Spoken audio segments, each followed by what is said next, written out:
ముందుగా తెలుగు భాషని నేర్చుకోవలసిన తెలుగు భాషాభిమానులకి భాషని నేర్చుకోవడం ఎలా, తెలుగు భాషలోనే అక్షరమాల నుంచి మొదలుకుంటే అక్షరమాల అంటేనే అక్షరాల యొక్క సముదాయము, మాల అని అర్థము. అయితే అక్షరముల యొక్క వరుసను అక్షరమాల అంటారు. అక్షరము అంటే క్షరము కానిది, అంటే అంతము లేనిది, నాశనం కానిది అనే అర్థము. అక్షరానికి స్వరము, ప్రాణము అనేటటువంటి పేర్లు కూడా ఉన్నాయి. అక్షరము అంటే క్షరము కానిది, ప్రాణము అంటే ఉచ్ఛ్వాస నిశ్వాసల ద్వారా శబ్దము పలుకబడేటటువంటిది అక్షరము. కాబట్టి దీనికి స్వరము అని పేరు. అలాగే అక్షరానికి ప్రాణము అని పేరు. అంటే ప్రాణము తీసుకోవడం వల్ల ఉచ్ఛ్వాస నిశ్వాసల ద్వారా పలికేది కాబట్టి ప్రాణమని పేరు.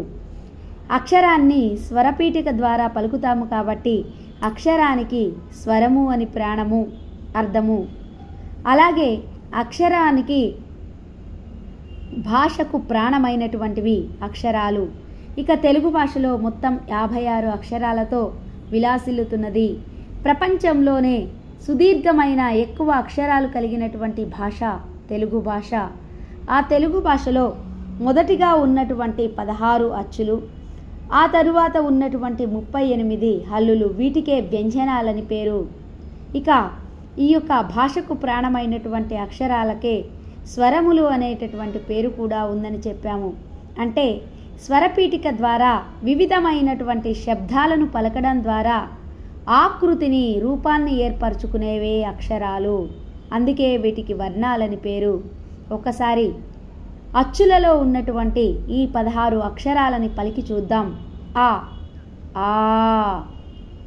ఆ అనేది ఒక క్షణకాలంలో, చిటిక వేసే కాలంలో పలుకుతాము కాబట్టి దీనికి హ్రస్వాక్షరం అని పేరు. అలాగే ఆ అనేది 1 సెకండ్ కన్నా కూడా, 1 రెప్పపాటు కాలం కన్నా కూడా ఎక్కువగా పలుకుతాము కాబట్టి దీనికి దీర్ఘమని పేరు. ఇలా మొత్తం కూడా 16 అచ్చులతో ఏర్పడినటువంటిది అచ్చులు. ఆ ఈ ఉ ఊ రు రు లు అలు ఏ ఐ ఓ ఔ అం అహా. అలాగే ఇక్కడ హల్లులు చూసినట్టయితే క ఖ గ ఘ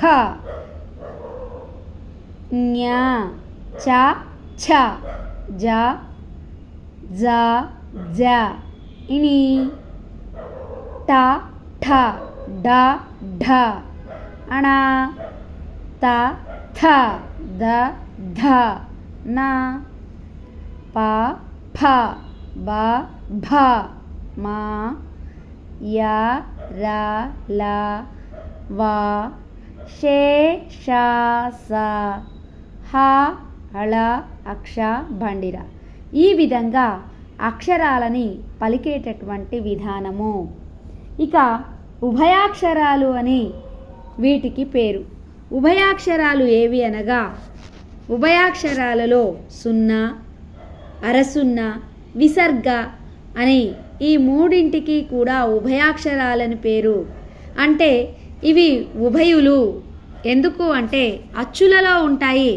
అలాగే హల్లులలో గుడింతాలుగా రాసినప్పుడు కూడా వీటిని పలుకుతాము కాబట్టి వీటికి ఉభయాక్షరాలు అని పేరు.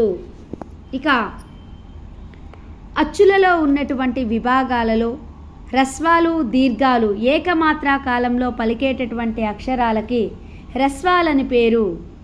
అలాగే 1 మాత్రా కాలం కన్నా, 1 సెకండ్ కన్నా ఎక్కువ పలికే వాటికి దీర్ఘాలని పేరు. అలాగే వక్రములు అంటే వంకరగా ఉన్నటువంటి అక్షరాలు ఏలు ఓలకు వక్రములని పేరు. దీర్ఘవక్రములు ఏ ఓ. వక్రతలాలు వీటికే వృద్ధులు అని పేరు ఐ ఔ. ఇలా అక్షరాలు విభిన్నమైనటువంటి రూపాలలో వాటి యొక్క విరాట్ స్వరూపాన్ని చూపుతూ భాషను సుసంపన్నం చేస్తూ ఉంటాయి.